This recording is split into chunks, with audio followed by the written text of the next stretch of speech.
I was driving home from hospital therapy. I do therapy 3 days a week, my back.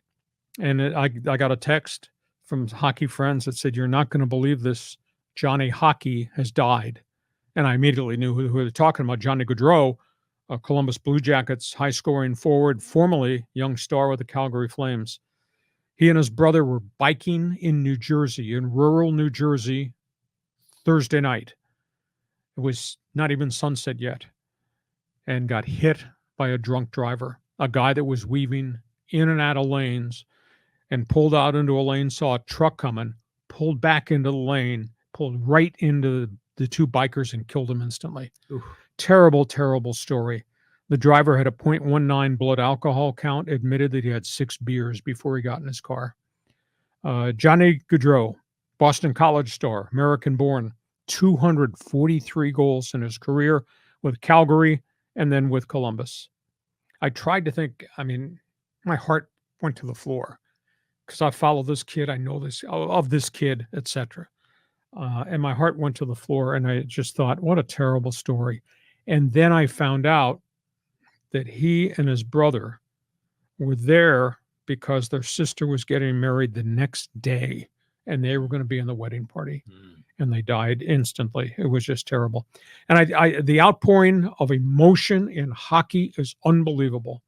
If you go on X on Twitter and you type in Johnny Gaudreau, you won't believe the videos of the fans who have made the front of the Nationwide Arena in Columbus where the Blue Jackets play, or the Olympic Saddle Dome where the Flames play.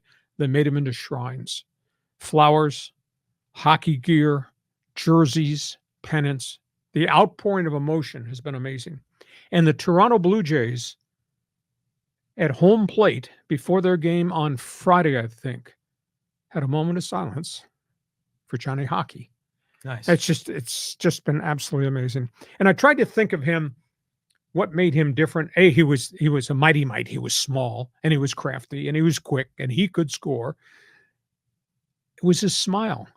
Every time they flashed the camera on him, on the ice, on the bench, coming off after a shift, or raising his arms after he put one in, there was just a magnanimous sunshine smile. That's why they actually came up with the name Johnny Hockey. So just a horribly, horribly sad story, and NHL is in mourning for that guy. Yeah, it's a tough time in the NHL. I mean, you're choking up a little bit talking about it. Yep. It just goes to show you that a lot of these professional athletes, they're just regular human beings, and they've got family and they've got a wedding to go to. And then these kinds of random tragedies happen, and we've seen this a lot, with Kobe Bryant, and we can make a list of a lot of other athletes that have experienced these terrible deaths and accidents like this. So yeah, Johnny Gaudreau, I don't know a lot about him because I'm just learning about hockey, but I know the name, and I know he's one of the big players in the NHL. And he's one of the top goal scorers in Columbus. And in fact, when he broke in Calgary, when he came from Boston College, he had another young player in Calgary by the name of Sean Monahan, and they became young stars growing up together. Well, because of salary cap problems, Calgary couldn't re-sign everybody. So they wound up making trades. And Monahan wound up getting traded because of salary cap problems to Montreal. Johnny Hockey wound up going to Columbus. Columbus just signed Sean Monahan in June to an NHL free agent contract. They were going to link Monahan to Johnny Hockey together, and they were best buddies. So just a terribly, terribly sad story. Hockey Hotline is open. You got memories? Our O Canada group will be joining us. Feel free to send us something in the chat box and fans forum on Johnny Hockey.